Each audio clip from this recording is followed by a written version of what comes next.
कधीच नाही चुकणार तुमचे फेवरेट टीव्ही शोज झी5 सोबत, तेही एकदम फ्री। माका माहित आहे सगळं। मग कुठे चालली निशी? निशी त्याचं स्वप्न पूर्ण करूक चालला। म्हणजे निशी परत बॅडमिंटन आणि हे सगळं दादा मामाला नाही माहित आहे का? आणि सांगू तरी कसा?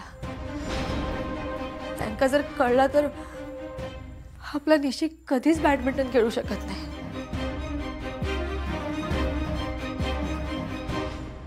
पण माझ्या लेकीचं स्वप्न पण पूर्ण करू गोया ना। श्रीनूवर एक खूप मोठी संधी चालून आली आहे निशीसाठी। मुंबई कॅम्प हा, इथून आणखी पुढे जाईल आपला निशी। माई निशीची प्रगती झाली तर मला सुद्धा आनंदच होईल। पण दादा मामाचा या सगळ्याला विरोध असून देखील तुम्ही असं का करताय?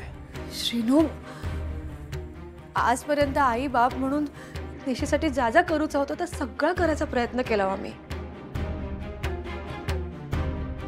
पण आयुष्यात कधी असा वाटूक नको की माझ्या लेकीसाठी या करूचा रावला। कोणीतरी तिच्या स्वप्नांका बळ देऊची गरज आहे।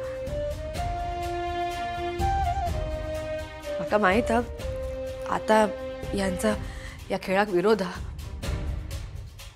श्रीनू, एक दिवस निशीचा हाच खेळ रघुनाथ खोत हे नाव खूप मोठा करेल याची खात्री आहे माका।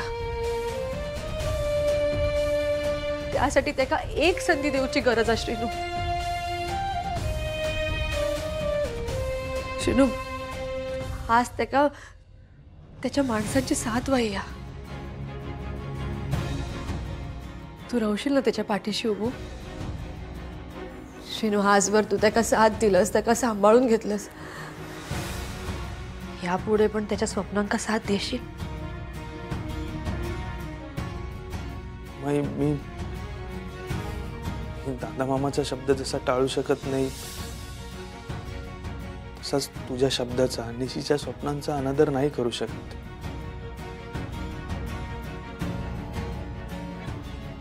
ठीक आहे, फक्त तू म्हणतेस म्हणून मी या सगळ्यात तुमची साथ देईन।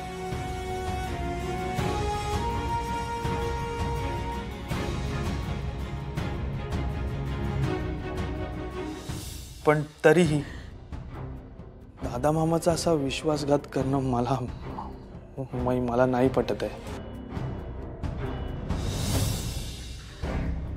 म्हणजे श्रीनू, नाही, मी दादा मामाला काही सांगणार नाही, पण जोपर्यंत तो मला काही विचारत नाही तोपर्यंत। ज्या दिवशी तो मला सगळं खरं विचारेल त्या दिवशी मी त्याच्याशी नाही खोटं बोलू शकत। अगं, झी5 ॲप डाउनलोड करा आणि पहा सर्व एपिसोड्स एकदम फ्री।